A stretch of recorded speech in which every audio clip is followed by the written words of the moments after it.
Andrés.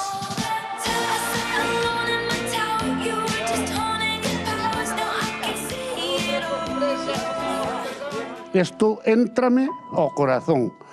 E Dios lle di o que merece esta persona que ansía. Maruja, vexo-te emocionada. Sí, moito. Solo quero que teña a mellor sorte do mundo. Que Dios le dé mucha salud e mucha suerte para que siga facendo isto durante moitos anos. É un cariño moi grande que pode ter dunha persona que se acorde así todos os anos dun. Que se dá aquí para que esa veciñanza conecte? Que todos, bueno, que máis que menos levámonos ben. Todo el mundo es amable, te dice buenos días, es diferente. Vostede, como leva moi pouco aquí, Andrés, non será vostede o benefactor. Yo, desafortunadamente, no soy yo. 50.310.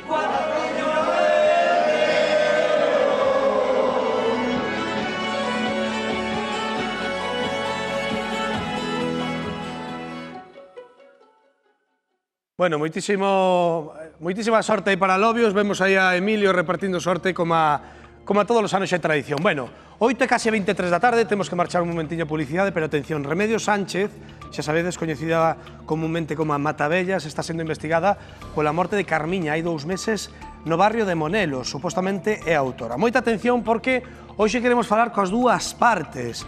Falamos co abogado de Remedios Sánchez, díxonos que esta tarde falaría connosco en directo, e tamén queremos falar co abogado da familia de Carmiña, porque, atención, estáse buscando mortes extrañas en toda Galicia de persoas maiores que poidan coincidir con permisos de Remedios. A volta contámoslo todo. Desde logo que sí, e tamén falamos deste libro, porque con el don Xoán Carlos I volve o foco mediático, as súas primeiras memorias oficiais, vedes aí, tituladas Reconciliación. Publicáronse hoxe en España despois de levar xa un mes publicadas nas librarías francesas. Moito ollo porque xa vedes que no plató da Hora Galega temos un exemplar deste libro, pero conseguilo está sendo máis que complicado. Falamos disto á volta, non nos deixedes que voltamos a xiña.